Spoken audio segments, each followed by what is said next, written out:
and welcome back to my channel. Jadi di video kali ini, karena banyak banget teman-teman yang nanya ke aku gimana caranya buat personal statement dan juga study plan yang bagus, jadi aku mau sharing ke kalian tips and trick personal statement dan juga study plan khususnya untuk Global Korea Scholarship. Dan aku bakal ngasih contoh ke kalian pakai personal statement dan juga study plan yang kemarin aku tulis. Tapi aku mau disclaimer sebelumnya kalau misalnya video ini 100% based on my experience, jadi nggak ada ilmu sakleknya. Kalau misalnya teman-teman nggak ngerasa setuju dengan tips aku, atau nggak ngerasa setuju dengan personal statement aku, atau menurut teman-teman personal statement dan juga study plan aku kurang bagus, feel free to eliminate all my tips. Dan juga untuk tidak setuju dengan personal statement dan juga tips yang aku udah buat. Tapi overall, semoga this video could help you guys untuk menulis personal statement dan juga study plan khususnya untuk Global Korea Scholarship. Nah, aku juga mau jelasin sedikit alur dari video ini. Jadi yang pertama aku bakal ngejelasin personal statement dulu, terus aku bakal ngasih tipsnya sambil dicontohin dengan personal statement yang udah aku buat kemarin, dan juga aku bakal move on to study plan. Dan semoga videonya bisa singkat, padat, dan jelas dan bisa membantu kalian teman-teman yang mau daftar Global Korea Scholarship.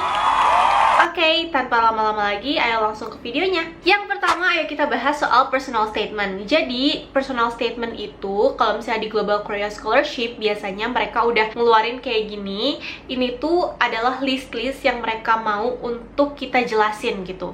Kalau tahun 2022 kemarin, itu adalah yang pertama, motivations with which you apply the program. Jadi motivasi kalian kenapa kalian apply this program. Terus yang kedua, educational background, ini latar belakang pendidikan kalian. Terus significant experiences you have had, persons or events that have had significant influence on you. Jadi ini kayak pengalaman kalian atau acara atau orang yang memiliki pengaruh besar terhadap kamu. Terus extracurricular activities such as club activities, community service activities, or work experiences. Jadi ini adalah kayak pengalaman organisasi, terus pengalaman klub, pengalaman volunteer, pengalaman community service. Tuh teman-teman bisa tulis juga. Terus yang terakhir, if applicable, describe awards you have received, publications you have made, or skills you have acquired. Jadi kalau misalnya teman-teman punya publikasi buku atau publikasi jurnal, atau teman-teman pernah menang lomba apa, teman-teman juga bisa banget untuk masukin ke personal statementnya. Nah, tapi tiap tahun ini beda ya teman-teman. Jadi teman-teman harus berpacu pada guideline yang terbarunya gitu. Tapi biasanya sih kurang lebih nggak akan beda-beda banget. Pasti mereka bakal menanyakan latar belakang kalian, pendidikan, prestasi, itu kemungkinan besar bakal keluar tiap tahunnya kayak gitu guys. Nah, jadi kalau misalnya di paragraf 1 aku itu tulis pembukaan aku, motivasi kenapa aku mau lanjut S2 ke Korea dan kenapa program ini. Tapi kayak based on latar belakang dulu, belum target aku. In 2021, I was an exchange student at Cheonnam National University. Karena aku exchange student kan kemarin, enrolled in the spring program. During my exchange period, I was not only taking classes, but also did an internship in the laboratory of blah blah blah blah blah blah, blah di sini, under the supervision of Professor ini. Since I was an ASEAN International Mobility for Student AIMS Scholarship awardee, it was a mandatory for 4th year exchange students majoring in science to do an internship in the laboratory. Jadi aku jelasin kalau misalnya kemarin aku exchange student, tapi aku nggak cuma ngambil kelas, aku juga internship di lab. Dan juga ngejelasin kalau misalnya aku itu ke Korea kemarin exchange dan menggunakan beasiswa. Terus, it was an amazing experience for me to be an intern student at the laboratory under the supervision of Korean professor. During my internship period, I gained a lot of knowledge in biotechnology, especially about the future of food technology product. Having a Korean professor as my advisor has helped me to develop a new learning method about how to write, how to make a scientific proposal, presentation, and also how to learn fast in an efficient way. Di sini aku juga jelasin apa yang aku dapat dan apa yang aku pelajari lah dari internship aku kemarin dan juga exchange aku kemarin. Ever since my study in Korea, I have been fond of Korea, especially its educational aspect. Jadi aku jelasin setelah pengalaman aku itu, aku sangat suka dengan Korea, especially di aspek pendidikannya. I adore Korean work ethic and also their discipline. Hence, I want to pursue my study in that kind of environment where I believe it will help me to develop myself into a great and successful person in the future. Di sini aku nge-highlight sedikit kalau misalnya aku bilang aku suka Korean Korean work ethic, makanya aku pingin S2, aku pingin sekolah di lingkungan yang seperti itu. Nah, tadi udah aku contohin paragraf 1 dan aku mau nge-highlight tipsnya, yaitu kalau bisa kalian buka dengan ketertarikan kalian sama Korea. Kalau kalian punya pengalaman kerja sama orang Korea, atau kalian pernah studi di Korea juga, atau kalian pernah visit Korea sebelumnya, itu bisa banget ditaruh di paragraf 1. Ini sebenarnya supaya esai kalian terlihat menarik, jadi si penyeleksinya baca tuh lebih seneng gitu, jadi kayak nggak di skip gitu. Terus alasan kalian tertarik sama Korea ini harus dari sisi educational aspect ya, dan jangan mention about K-pop or K-drama, kecuali kalau misalnya your major is related to that. Tapi kalau misalnya kalian mau ngambil science, so I don't think that you are supposed to mention about K-drama or K-pop. So just stick on its educational aspect aja gitu. Kayak gitu guys. Itu tips yang pertama. Oke, let's move to the second paragraph. Terus baru paragraf kedua, aku baru cerita tentang background aku secara keseluruhan. I was raised in a family that loved to emphasize the importance of education. My parents say to me that striving for higher education is not only to find employment, but to use that knowledge to empower people and advance knowledge. I always remember that what my parents said. Therefore, my dream has always been to become a professor. Since I believe by being a professor, I can empower and educate people and help nations with my knowledge. I'm very passionate to be a professor advancing in food technology and biotechnology. Food is an important thing for a nation since it is the main key for humans to live and grow. In my country, Indonesia, some areas still need to be provided with nutritious and adequate amount of food. Those things led to malnutrition and stunting. However, these days there are several environmental problems caused by animal farming and animal products. Terus habis itu paragraf 2 aku jelasin kenapa aku mau jadi profesor ini dan apa efeknya nanti kepada masyarakat luas, apa efeknya gitu dari aku jadi profesor itu gitu. Di sini I'm not going to read it detail karena this is too detail. Di sini aku jelasin kan kalau misalnya aku tuh mau jadi profesor yang advance di bidang ini. Terus di sini aku bilang kayak, however, it is limited and not available to be learned in Indonesian universities.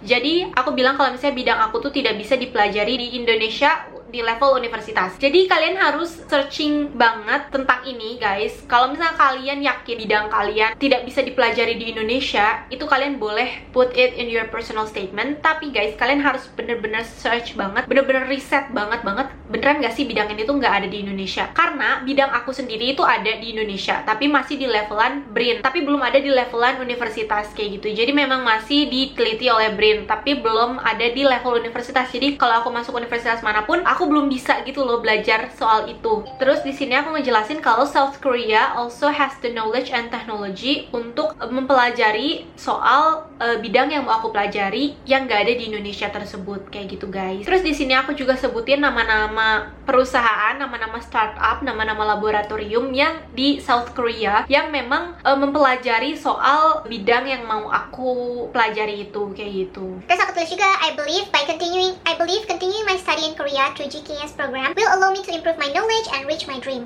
I also believe that jurusan yang aku tuju has the curriculum, facilities, and also faculty member that will support my dream. In addition, in this department, I can learn under the supervision of professor yang memang sudah aku kontak, who is very knowledgeable about new product in development of food. Jadi aku mau highlight dari kesimpulannya itu, tips yang kedua yaitu di sini tuh kalian harus spesifik. Pokoknya kalian harus benar-benar bisa ngejawab kenapa kalian harus studi di luar negeri dan kenapa kalian harus studi di kampus itu dan kenapa harus studi di negara itu. Kalian harus benar-benar bisa ngejawab itu guys. Karena nyatanya teman-teman, kalau misalnya teman-teman mau jadi dosen atau teman-teman mau jadi profesional, ya mungkin teman-teman perlu S2. Tapi tahu nggak sih teman-teman, kalau teman-teman tetap bisa jadi dosen, tetap bisa jadi profesional tanpa perlu S2 di luar negeri. Apa sih urgensinya teman-teman study abroad ini kayak gitu. Terus tips ketiga masih dari paragraf yang sama. Teman-teman kalau bisa sudah meng-email prospektif profesor dari kampus yang teman-teman tuju untuk minta supervision accepted. Paragraf ketiga sampai paragraf kelima ini aku ngejelasin tentang prestasi aku apa aja. Tapi di sini aku nggak akan bacain secara full karena ya teman-teman prestasi teman-teman itu beda-beda satu sama lain. Yang pasti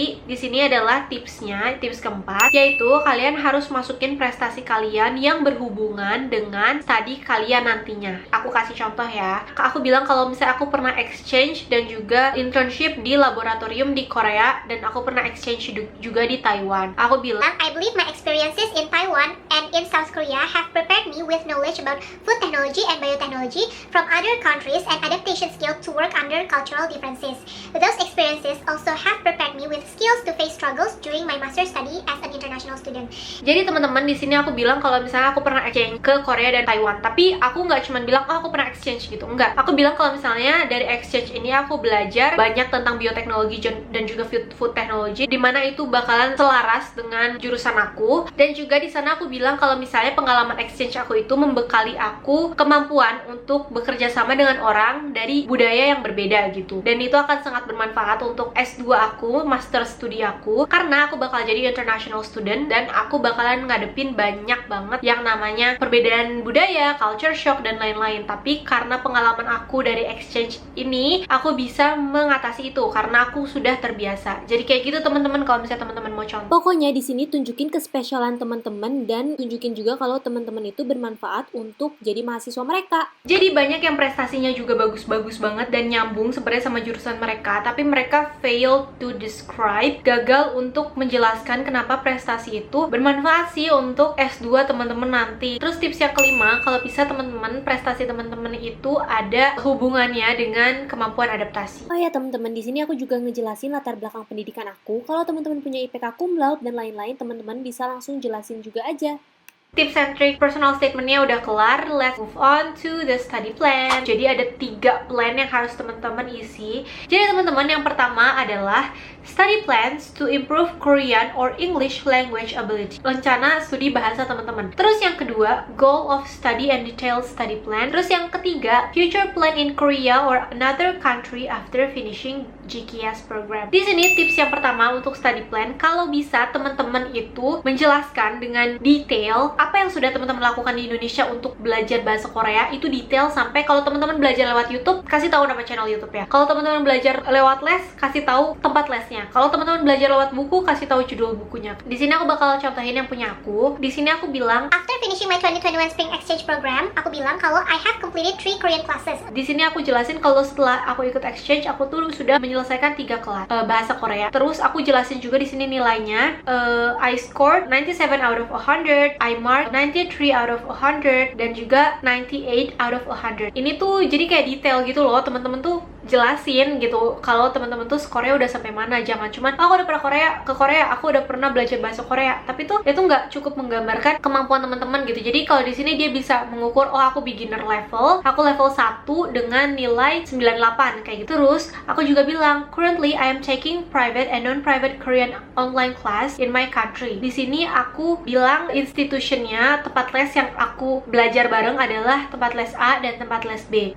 Aku juga bilang I am studying Sejong-book level 2. Di sini aku juga bilang kalau misalnya aku tuh sekarang lagi belajar Sejong-book level 2. Terus aku bilang juga, before I come to Korea in August, I'm targeting to finish Sejong-book level 3. Jadi aku bilang target aku sebelum datang ke Korea, aku udah finish Sejong-book level 3. Di sini aku juga bilang kalau misalnya in 2022, I'm going to take topic 1 test in Indonesia. Dan alhamdulillah aku beneran ngambil topik tes dan aku dapet topik level 2. Abis itu aku juga bilang, upon my arrival in Korea, I will do my 1 year of language study. I will obtain topic level 3 or more, karena di sini syaratnya kan topik 3, dan aku saranin juga untuk be realistic. Mungkin ini tips yang kedua. Terus di sini aku juga bilang aku bakalan make Korean friend and join cultural program, dan aku bakalan use bahasa Korea on my daily basis sebisa aku gitu. Terus abis itu for my English skill, di sini aku cuma ngejelasin kalau misalnya aku udah punya IELTS 7,5. Aku bilang kalau my English score has proven that my English is adequate to join any college courses in English. However, I will still improve my English. Terus abis itu move on to goal of study and study plan. Di sini aku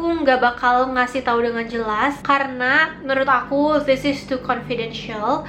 Tapi saran dari aku, tips yang ketiga adalah di bagian goal of study and detailed study plan, kalau bisa kalian sebutin per semester mau ngambil mata kuliah apa. Kalau teman-teman nggak bisa dapat dengan jelas silabus per semester dari jurusan yang teman-teman tuju, teman-teman bisa point out 1 atau 2 atau 3 mata kuliah yang memang teman-teman mau ambil, yang memang itu tuh sesuai dengan penelitian dan juga goals teman-teman. Terus tips yang keempat, buat teman-teman yang mau ngambil jurusan sains, sebaiknya teman-teman bisa menyebutkan prospektif profesor teman-teman, yaitu profesor yang nantinya akan menjadi pembimbing teman-teman ketika S2 dan juga S3, dan juga nama lab dari profesor tersebut, kayak gitu. Karena teman-teman balik lagi, teman-teman tuh graduate school, jadi teman-teman harus lebih detail daripada undergraduate. Terus habis itu yang kelima, tips dari aku, teman-teman kalau bisa menyebutkan nama tesis teman-teman apa nanti. Jadi di sini aku juga nyebutin secara garis besar aja. Teman-teman bisa bilangnya kayak gini: to reach my goals and help me to write my thesis that could be bla bla bla bla bla bla bla.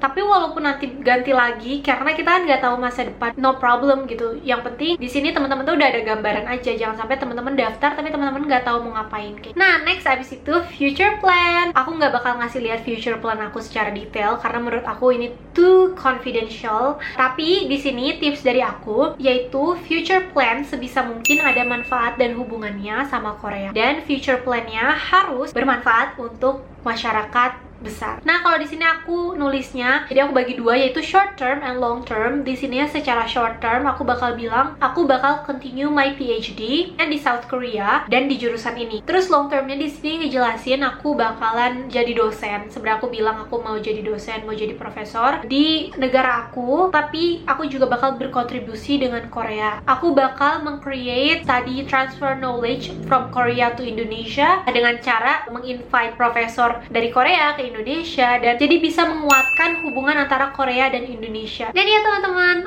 alhamdulillah aku udah sharing, udah semuanya tuntas. Dan kalau misalnya teman-teman nonton sampai akhir, keren banget teman-teman. Semoga ini salah satu kayak usaha teman-teman gitu loh, yang teman-teman mau dan teman-teman udah nonton sampai akhir. Ini artinya menunjukkan kayak kegigihan teman-teman. Kalau teman-teman tuh bener-bener penasaran, teman-teman bener-bener pengen belajar. Dan ya, thank you guys for watching this video. Semoga next time aku bisa sharing-sharing lagi soal interview atau soal hal-hal lain. Jadi thank you guys for watching and see you on my next video. Bye bye.